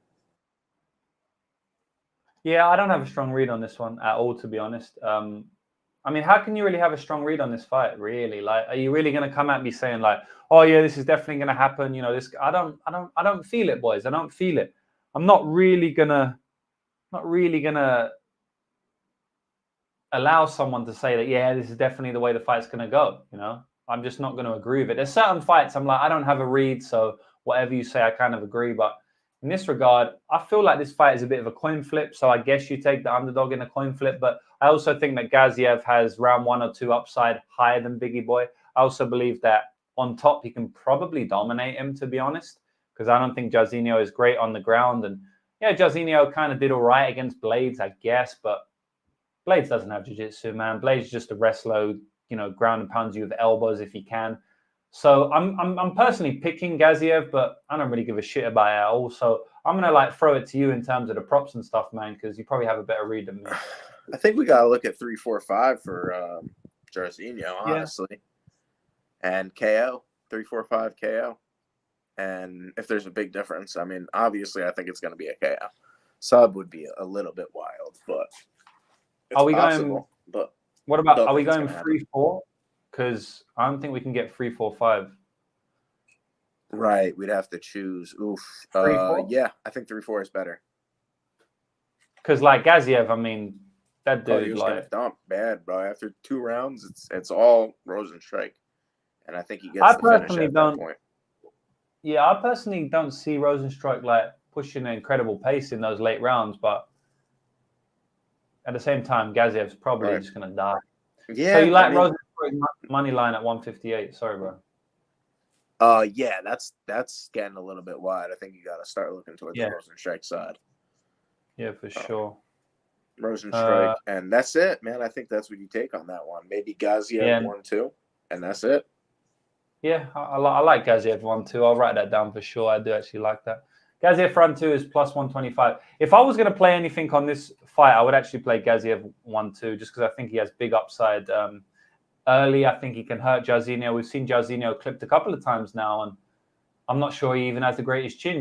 Maybe Francis Ngannou knocked his chin out of his head because he got clipped early by Volkov. Didn't look that great there. So I definitely think Gaziev can do something similar. And then obviously the takedown and ground and pound and submission upside is there as well. I wouldn't be surprised if he got some form of rear naked choke or something like that. So yeah, I'll write Gaziev 1-2 there plus 125. And that's the entire card broken down, boys. I hope you enjoyed it. I like it. I mean, look, it's we got some slim pickings this weekend, and coming in, I think you guys had to know that. Yeah. But look, we're gonna figure out something. This is the best part of the show. This is what you guys came for. This is what we've been waiting for. So let's get to it, James. We're about to build these parlays and win this money this weekend. All right, let's go, my guy. We got to put this down and write Parlay 1. What are we going to do for Parlay 1, boys? So, man, I want to say something. Last time we weren't confident like this. We had the biggest card of the show's history. So, UFC 297. No, we were confident on that one. There was another one, though, where we weren't confident, and we came in and we did pretty well. We're going to let the magic. This is where the magic happens, boys. We've got to the best part of the show now. And basically, if you haven't watched this show before, and shout out to 357 live viewers. Every single week we go up and up and up. That's a lot of live viewers right now, so I appreciate every one of you. And so this part of the show is where we go through all the leads and we make our parlays. This is where the magic happens. We just get taken over by the sports betting gods. This isn't even me and JB. This is just the MMA gods doing the work right now, the MMA parlay gods. So, yeah, this is for the streets, brother. This is for the streets, the community, for the people. Yes, sir. All of you out there. We're going to get you another one this week. Look me in my eyes. I'll see you next week when it wins. And we're going to do it back to back to back. That's a 3-peat. Michael Jordan, we're going to retire this week and come back for UFC 299. Bomb. All right. Can I do a little submission parlay? Bro, you're asking me if you could do a submission parlay, brother. Yeah, bro. The roles of reverse. That's what I'm saying. It's not even me. This is just the MMA god. This is just magic. The roles of reverse now. I like Anders sub for the first sub in his history.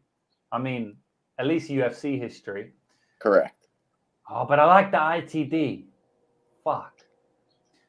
Because I was thinking of putting Anders sub in and then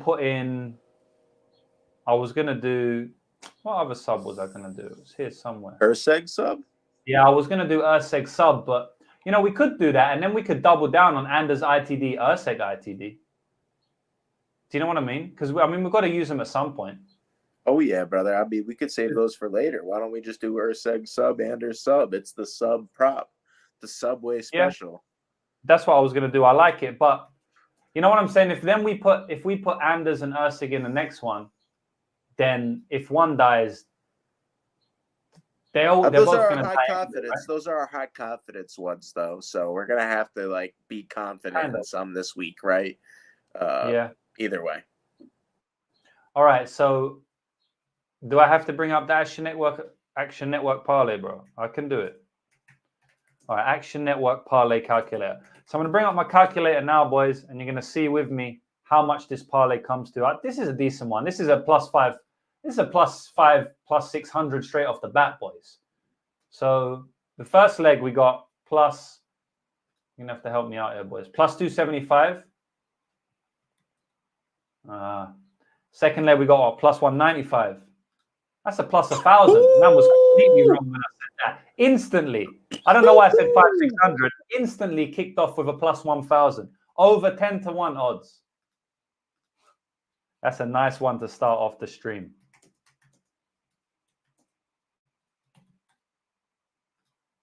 That's parlay 1, bro. We'll move on to the next one. Parlay 2. What are we thinking? I like some ITDs, or maybe we got to go with the round props as well. Nurma round 2, round 3. I like at +225. Duncan I like 2-3.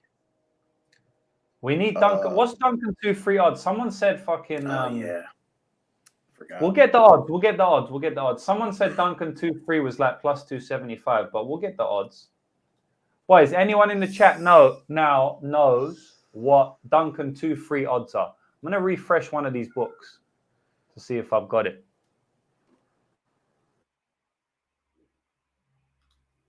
Someone said +275, but I want to verify that.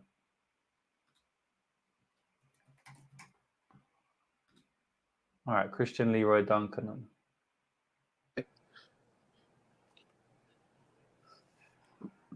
Round 1 or 2. It's not a good one.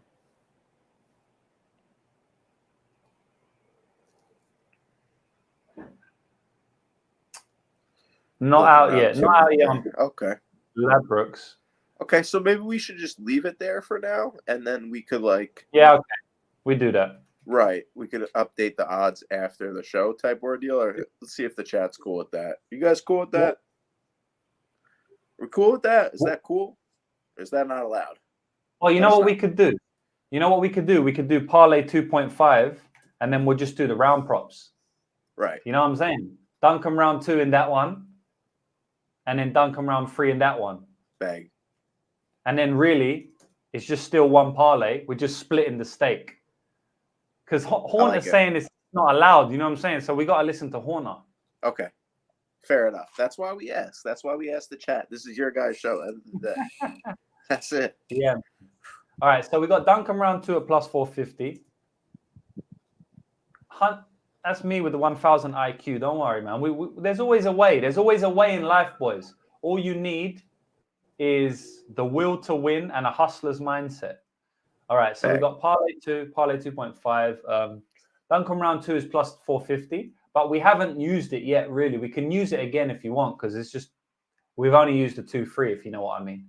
So Duncan round 3 is looking at, and this is what I always say, boys. If you can't do the round 2-3 props, this is literally what you do. I'm doing what you do here. So let's have a look at his round 3 prop, which I don't think gets there, just like you said, but you never know.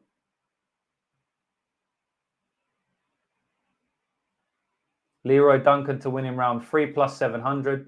Shitty bet online prices, but we take it. +700. All right, so I'm going to add this one up now, boys. We've got a +225 and a +450. Got +225 and a +450. 1688 straight off the bat, bang. What other show is just instantly giving you out a 10-1 and a 16-1? A lot of, you know what, they're out there giving out -115 4-leg parlays. low level And confidence. then who's even hitting at the rate we're hitting? And on top of that, the crazy odds we're hitting at. It's like a double whammy. Talk the talk, brother. Talk the talk. I've got to talk my shit, you know. I mean, it's all documented, JB. Plus 2,500 for the parlay 2.5. We like it. 25 to 1. And you know what? Look at that. That's a perfect parlay right there. Fubu's saying it's getting casual in here, man. We're blowing up, I guess, because if it's getting casual, that's a That's true. That's true. Shout out to all the casuals, man. I like it. Keep coming, bro. Keep coming. You're welcome. This is this is not a casual free zone.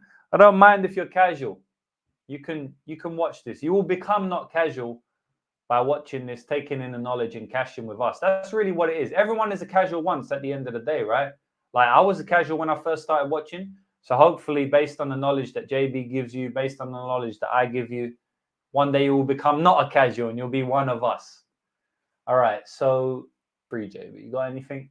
I like some ITDs, bro. Yeah, I like it. We could just mix up all these ITDs, some violent spots. Maybe we just mash up a bunch of them. Like we could go Duncan ITD. A couple I really like, and I don't want to like necessarily waste them if you get what I'm saying. All right. So maybe you know what? Can I do the ones that I really like, and then with the rest we can do a bit of a mad mashup? Dude, absolutely. That sounds perfect to me. We could always mix it with some violence too. Some Sopage doesn't. I actually don't know how much I like the Sopage doesn't go the distance at minus 250. I'll probably leave that out. Okay, I definitely like Anders ITD at plus 130. So that's the first one that goes in. I like Nurmagomedov DGTD at minus 190. Gomedov DGTD at minus 190. Mokaev? Yeah. Mokaev ends ITD. Yes. I might even add the sub as well, you know, somewhere else, man. But then we can't go against the KO. I will just add the ends ITD. I just think for the price tag, it's like minus 120. It's not even worth it. Yeah, true. This free's decent. Oh, that's beautiful. That's beautiful, brother. All right, plus 130, and then the minus 170, and then the minus 155. Yeah, nice. Minus 155. We're looking at a plus 501. That's nice. Something light. Something crazy. That's it. Just 5 times your money. Something light. That's like a pussy bet on this show. Right? Yeah, it's crazy. But plus 500 is a pussy bet. Legit, plus 500 is a pussy bet on this show. That's kind of crazy, bro. That one's cashing, man. I like Erceg, but you know I've left it off for a reason. We can use that a little bit later if we. I mean, nah, don't get me gassed up. I'm feeling just to put Erceg right there and just make it because I don't want to be a pussy, but I don't know. We'll leave it for now. I might add throw to an it later. Erceg. Nah, throw an Erceg. Bro, throw an Erceg. Why not? We're confident in it. We did it last week. Guys, in the chat right now, I need to let you guys let us know. Are we being pussies or do we need to throw an Erceg ITD into this 3-leg parlay? Make it a 4-leg and actually get something on it. Chat. Should we grow a pair of balls? Or should we just sit here in the corner and bet a little plus 501? The chat's just gonna tell us to put it in, bro. Or should we practice self-control? Should we practice good gambling etiquette? Do it. Look at this D-Gen. But there's a couple don'ts. There's a couple conservative those guys motherfuckers aren't in here. gonna make it anywhere in life because they don't have the balls. Don't say that, bro. I'm joking, guys. I love everybody out there. At the end of the day, we got a few votes for each one. We got a few votes for the next one, but it's up to us at the end of the day, right? We gotta make a decision here. It's our show. What about this? What do you think about this, JB? I don't know. I kind of feel like he's onto something. He's got a vision. 3. Keep it 3 legs. Okay. All right. I kind of feel like he's onto something. All right. 501. We're gonna take it and we're gonna cash. Sorry, boys. Sorry Sorry to make the show boring, but it's cool, man. We still got Erceg This ain't there. boring, brother. This ain't boring at all. we still got Erceg there, boys. We can still use it. All right, Yes, so sir. JB, is it Parlay 6 is always your special, or Yes, can you sir. flip? We gotta wait. We gotta wait. We gotta wait. We gotta wait. I don't even know what it JB, is yet. I said I knew what it was. I don't know what it is. We'll figure it out, though. We'll figure it out. That round 3's right there, but I didn't even think he was fucking with that too much. I'll think about it. It's still Parlay 4 right now. We could go with Duncan. Maybe I want to save that. All right, let's do some of these chalky ones here. Like we got Zahabi over 2.5. Yeah, should we bang it in? Let's put it in there. All right. We can go Petrino ITD. Yeah. Erceg ITD. Yeah. And then we add Mokaev money line into the parlay. Okay. We can do 2. Yeah, we can. We can add the money line parlay is a separate thing. We can also put money lines in others. We haven't done that this show, but there's no reason why we can't. We'll add this up. We'll see what price we're working with. We'll see if we want to add more. So we got minus 210, minus 140, minus 190. All right. Minus 210. We got slim pickings on this one. I don't think it's going to be the same for UFC. But end of the day, we're hitting one of these at least.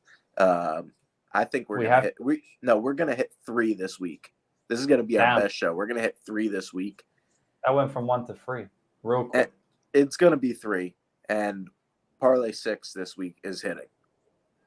397, lads. Looking kind of light. What are we saying? I think Parlay 7 hits with consistency, but Parlay 6, something just tells me it's this week. I don't know for a fact. No, it is this week. It is this week. Yeah. Okay.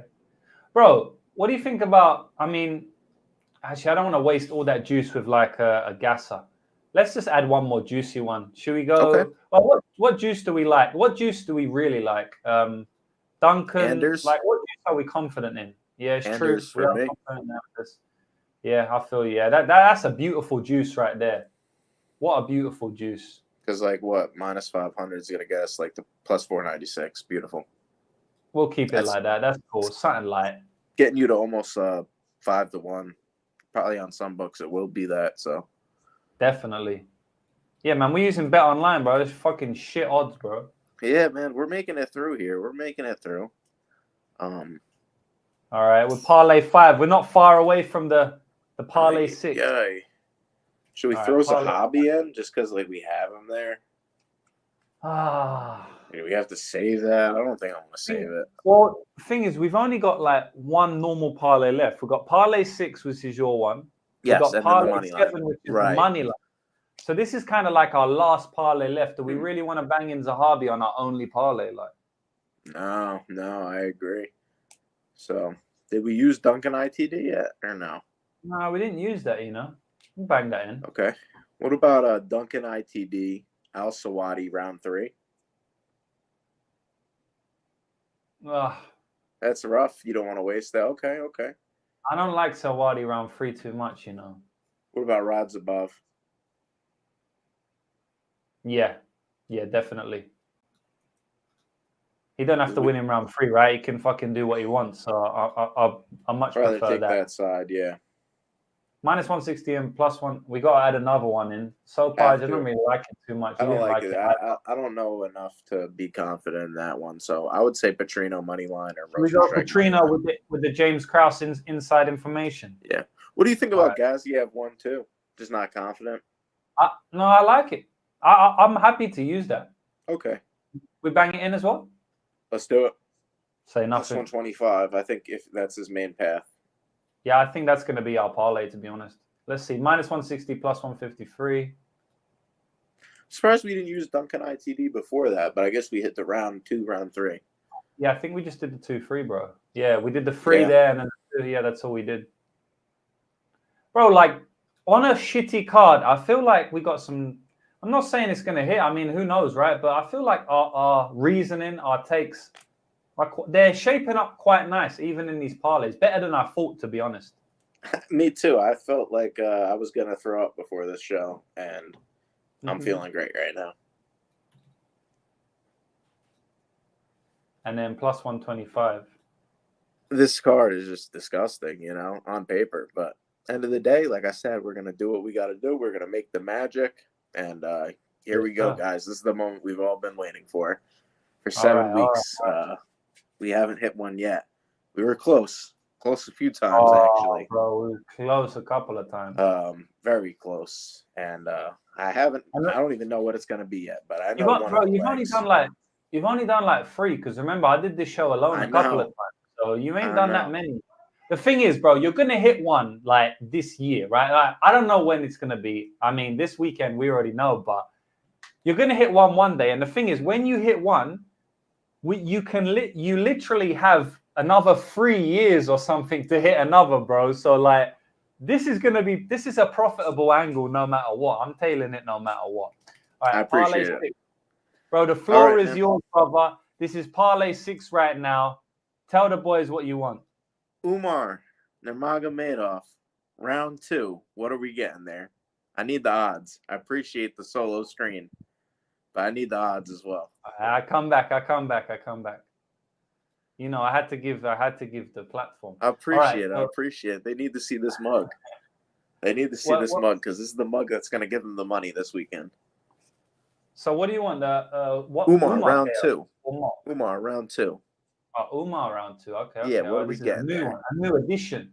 addition. No, I don't know what it is yet. I don't know what the parlay is yet. True. We're just letting the magic happen now. Yeah, I gotta go through it. All right. Umar round 2. We're looking at 400. Plus 400? I like that. Oh, like that. I like that. Let's throw that in there, buddy. Let's throw that in there. Plus 400. All right. Same. Leroy Duncan is going to get the job done in round 2 as well. Bang. For plus 450. All right. JB's cooking right now.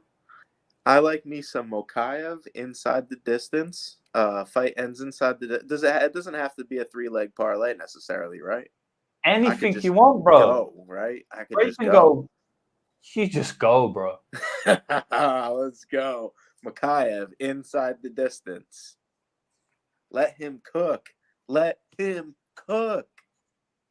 so mock ITD, right? Yes, sir. All right, let me have a look.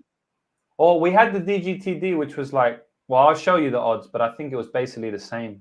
Yeah, I'm just going to go with the Mokaev inside the distance. I'm feeling it, bro. No, you know what? Minus 155 or Mokaev by knockout. That's what I'm He's went. Plus 800. I'm throwing it in there. -155 to the plus 800. Okay, bro. I'm letting the magic do its work, bro.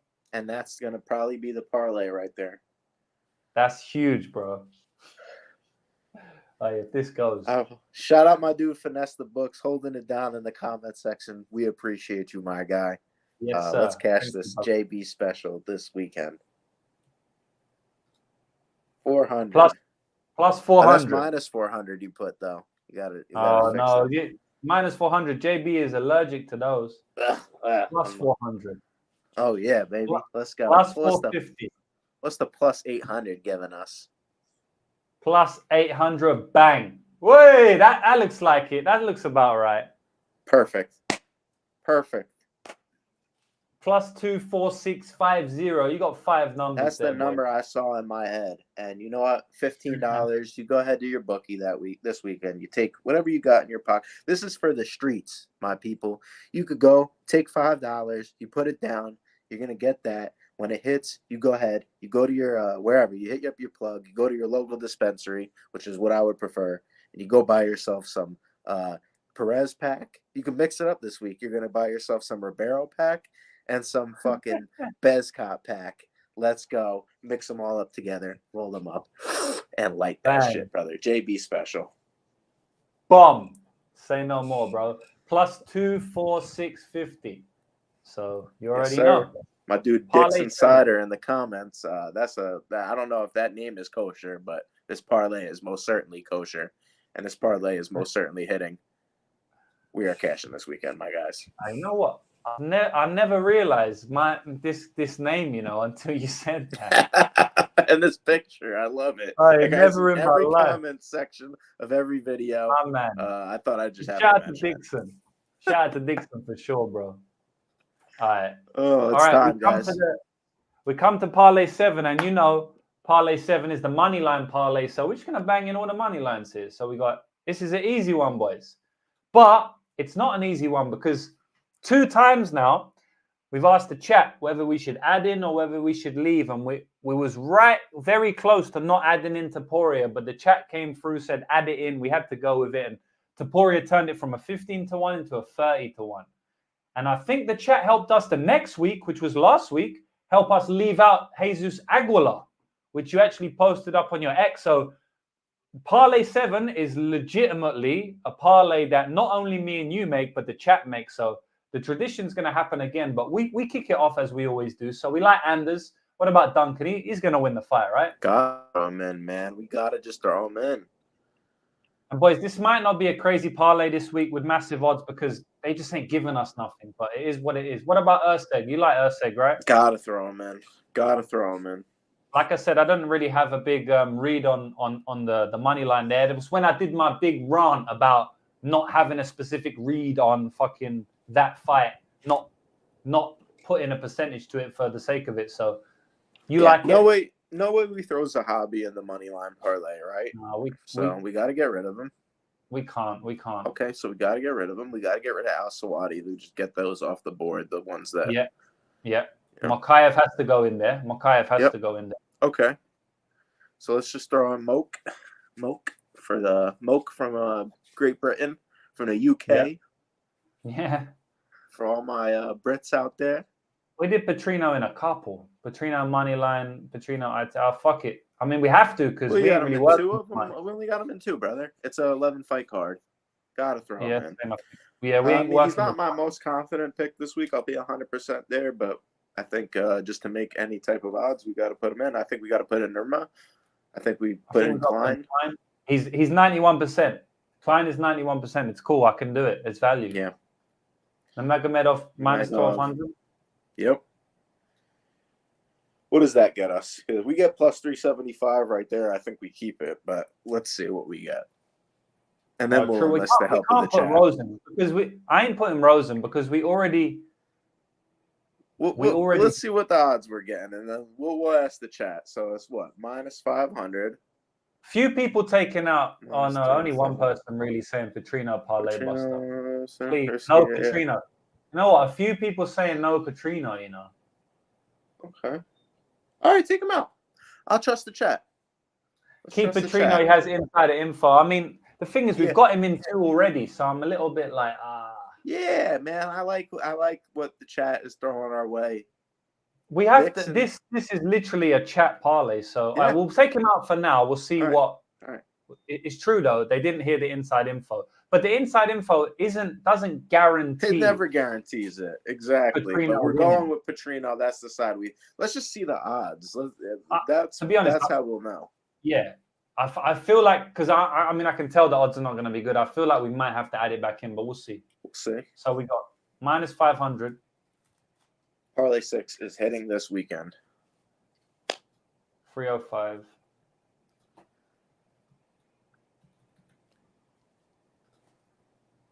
Minus 435.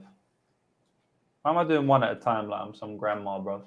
All right, 350, 900, 1200. Easy. 350, 900. I'm a sports fan, bro. We're still learning, man. We're still learning. Plus 203. We can't do it. Petrino. We gotta throw Petrino. Minimum. Well, we might even have to. Yeah. Chat. Who do you guys? All right, we gotta throw in Petrino. We have to. We have to, bro. We can't do a plus 200. Look, that plus 4, I don't even like that. A little bit better now. No, I don't. But we have to add someone else. I ain't adding Rosen. I can't, bro. I can't do it because we've already got Gaziev 1-2. Do you guys think we should add Loic or? Yeah, true. Should we Loic it? Guys, we need the chat. The first 3 in the chat. They'll either say we just keep it. We can't give us some suggestions. Bro. Why not? I think If it hits again, this is a shit week, bro. We might just have to take our money and go, brother. We might just have to take our money and go. Or is that too boring? I don't know. Like E-Gen. I mean, we like it.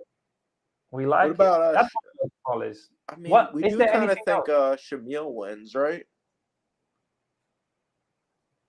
Yeah, but we wrote down Rozenstruik as the plus EV leg. We can't put Schnell in, bro. Why not? Well, because we wrote down Rosen as the plus EV leg. But this is a D-Gen parlay show. No, we gotta put the plus EV leg. The plus EV leg. So we go with Rozenstruik, you think, and then that covers one way. That's rough, because I'm not like. All right, this is so. How What's it goes. your problem with keeping the parlay? That's because it's plus 300. That ain't enough. Loic is our only shot here, man. Loic.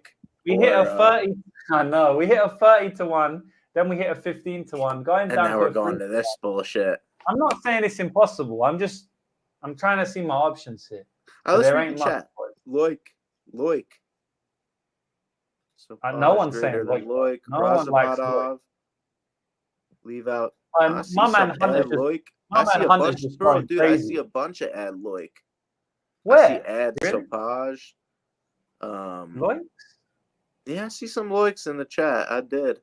Radzhabov money line. Loic. Add Loic or Basharat. Radzhabov. We're not adding Basharat. We didn't have that as a plus. No, we ain't adding Basharat at all, man. He's getting knocked out.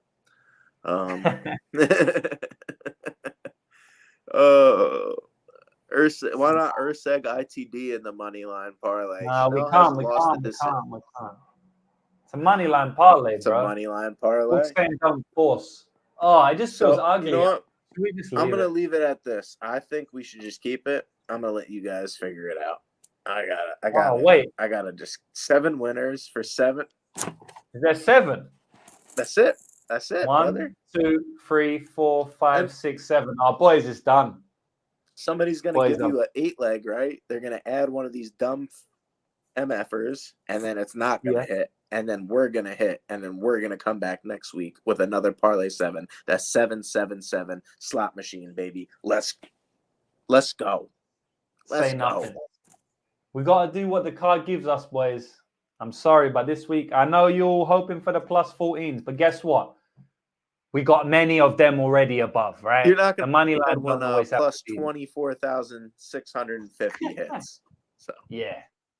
All right, say nothing. So the money line parlay is done. Oh, Wook Vision has come through with some. He's got some good vision. He's come through with some good strange conspiracy theories in the back. I like it. Plus 304.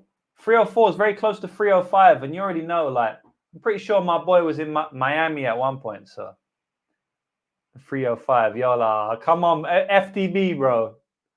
You got to allow us, man. We're trying to do some value out here.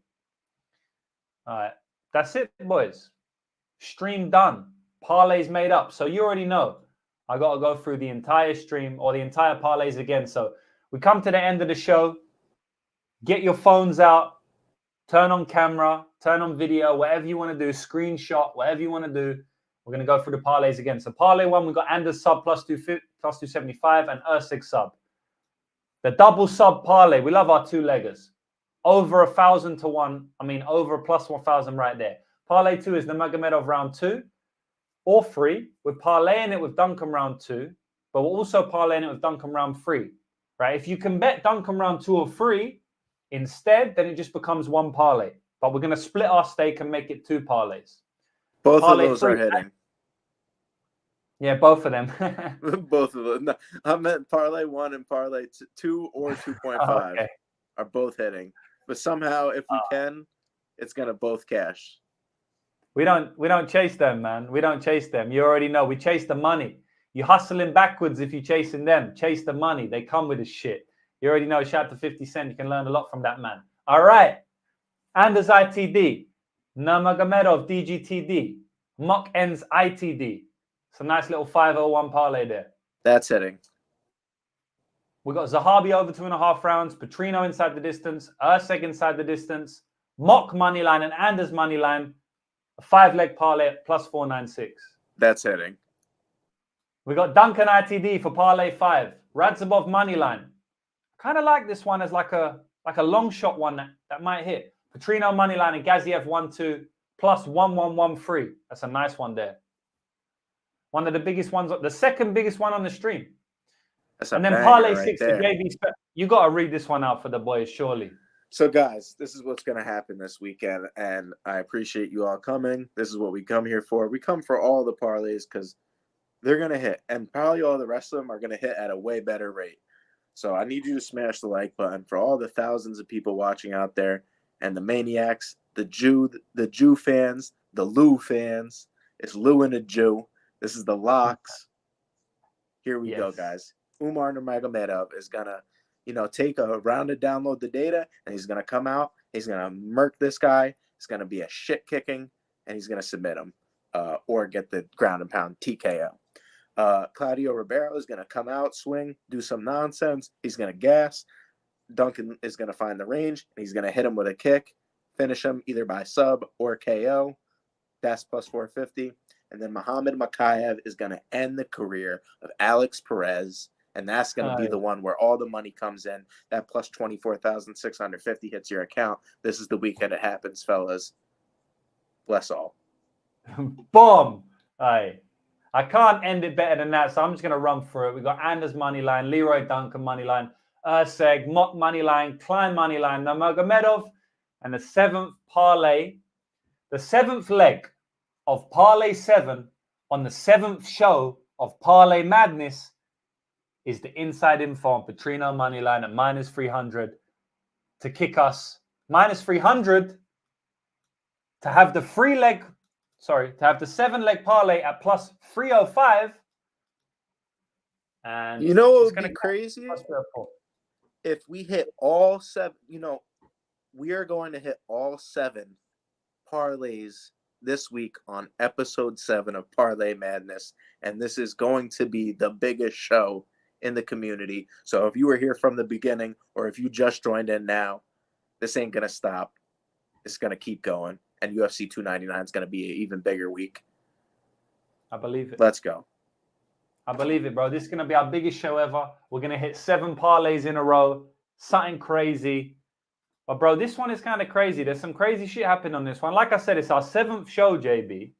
This is parlay 7. And there's 7 legs in this parlay. So that's 3 things. That's 3 things that lines up. Dude. And guess what else lines up with 3? Wait, let me cook. Guess what else lines up with 3? The last leg of the parlay is minus 300. The 7-leg parlay is plus 304. And if we hit this parlay, that's 3 money line parlays back to back. Bruv. Let them cook. Look into it. Look into it. Look into it, my boys. That ain't just coincidence right now. So I'm going to leave you with that. JB, I'm going to let you close out the show, man. Anything you want to say for the boys in the chat? Shout out to everyone. Just go read back all these parlays and tell me if they can't hit. They're going to hit. This is the weekend. This is the community. Biggest show out there. Parlay Madness. So I appreciate you, my dude, James. And shit card, going to be an amazing weekend. And that's what we do here. We take shit and we turn it into magic. That's what we do at the end of the day. So all these people out there, they're whining saying, oh, this ain't the best card. We got to do this. We got to do that. But if you just come to the show every week, you're going to be profitable. We've proven it so far. Short period of time, right? Short sample size. But can we get some stats going? We got plus 200 ROI %, plus 80 units. I'm running out of breath here. So that's all I got to say. I don't want to keep going because people are going to think I'm crazy. All right, we're closing them out. Shout out to everyone, man. Let's catch this weekend, boys. Next weekend's a big one. This weekend's even bigger. Nothing crazy about